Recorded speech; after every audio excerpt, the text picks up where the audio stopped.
bem-vindo ao nosso canal YouTube para mais uma reflexão com o tema: o que o Evangelho tem para nós hoje? Para responder essa pergunta, nós estamos usando o Sermão do Monte, que está escrito no Evangelho segundo Mateus, capítulo 5, até o capítulo de número 8. Já fizemos algumas reflexões e hoje nós estaremos lendo o texto, o versículo, que se encontra no Evangelho segundo Mateus, capítulo de número 6, verso de número 24, onde Jesus diz: há dois senhores, Deus e Mamom. Vocês têm que fazer uma escolha. Não dá para servir esses dois senhores. Por quê? Você vai agradar um e aborrecer outro. Se o Senhor for Deus, você vai aborrecer Mamom, que é sinônimo das riquezas. Mas se o seu Senhor for Mamom, o seu Senhor não é Deus. Jesus mostra que os discípulos teriam que fazer uma mudança radical em termos de atitude, de filosofia de vida. Para entendermos esses versículos, dentro desse contexto, é necessário ver que Jesus, no capítulo 6, ele mostra a oposição que há entre a estética religiosa, entre a liturgia dos religiosos da sua época, que exaltava a publicidade da oração, do jejum, do ato de dar esmolas. E Jesus inverte esse modelo e diz: olha, se tudo isso era público, agora é na esfera privada.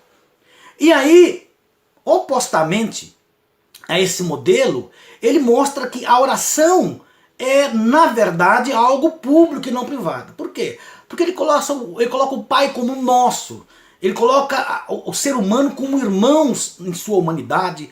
E ele coloca, acima de tudo, dizendo que não há necessidade de preocupação, o pão é de cada dia. Ou seja, a ética do reino, ela é totalmente invertida nesse tempo. Jesus, então, para entendermos esse versículo, que ele coloca dois senhores, Deus e Mamom, é preciso vermos o verso 19, que Jesus diz desta forma para os discípulos. Verso de número 19 diz assim: não ajunteis tesouro na terra, onde a traça e ferrugem vão consumir, os ladrões roubam. Ajuntais tesouro no céu, onde não haverá esse problema, né? Os ladrões não vão roubar.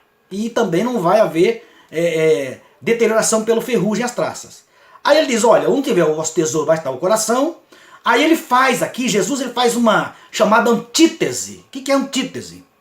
Dentro aqui do 19 até o verso de número 24 que nós lemos, Jesus vai citar tesouro no céu em oposição a tesouro na terra. Vai colocar oposição olhos bons e olhos maus, luz e trevas, e Senhor, Deus e o Senhor Mamom. Ou Deus e a outra divindade, outro Deus, que é Mamom.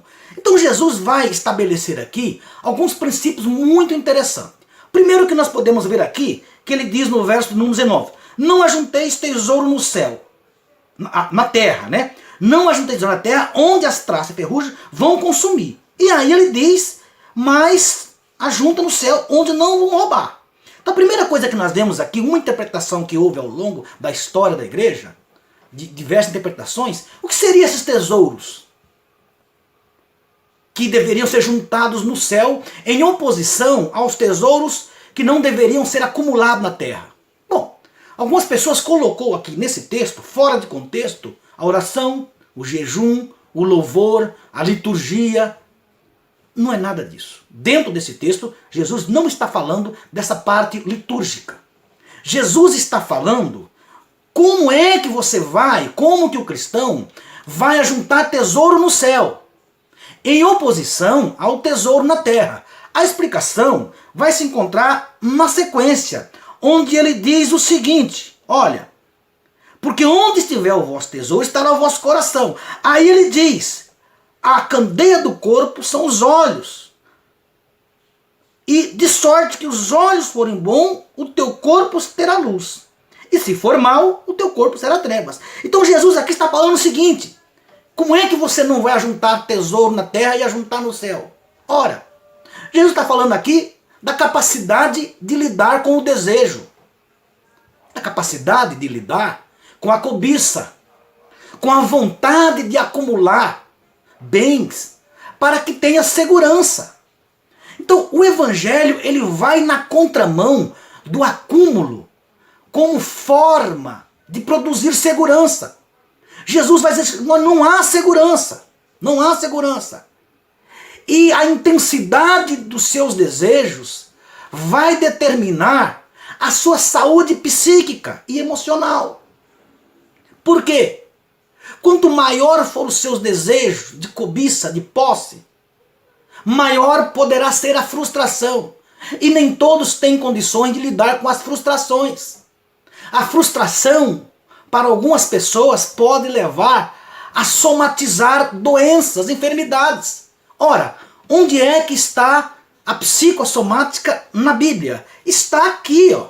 Jesus se antecede à medicina psicossomática e diz o seguinte: se os teus olhos forem bons, o teu corpo será luz. Essa é a linguagem para a somatização. A psicanálise, a psicologia, séculos depois, agora no século XX, que veio descobrir de que o desejo é uma energia pulsional, que quando ela não atinge o seu alvo, ela retorna. E se não houver uma forma de sublimar, ou seja, de colocar esse desejo numa dimensão para fora, e aí é que a fé cristã, ela entra com uma capacidade terapêutica excepcional. Por quê? Porque a pessoa que consegue colocar no reino de Deus, que ela tira dela esse desejo de segurança, de querer se garantir o futuro, ela automaticamente vai aliviar a carga psíquica, a pressão psicológica de se manter bem, de se manter seguro num mundo que oferece diversas contingências que não consegue oferecer segurança. Então nessa primeira parte da reflexão, nós vemos aqui que o tesouro que se junta no céu é justamente administrar a capacidade de cobiça, de desejo, que é algo que está intrínseco em nossa natureza, na teologia, que é algo que faz parte da existência humana. Desejo de posse. Jesus oferece uma outra via, uma outra alternativa, dizendo, olha, há uma vida emocional saudável, psíquica, você tem que trabalhar com os seus desejos, você tem que trabalhar com essa dimensão. E o Evangelho oferece o que nós podemos chamar de sublimação. O reino dos céus é uma dimensão que está para fora, no sentido de que haverá de vir, mas também é uma dimensão interna, é uma dimensão da constituição da fé cristã. Ela está dentro daquele que crê. Essa é uma forma para que nós possamos viver, e é o que o Evangelho tem para hoje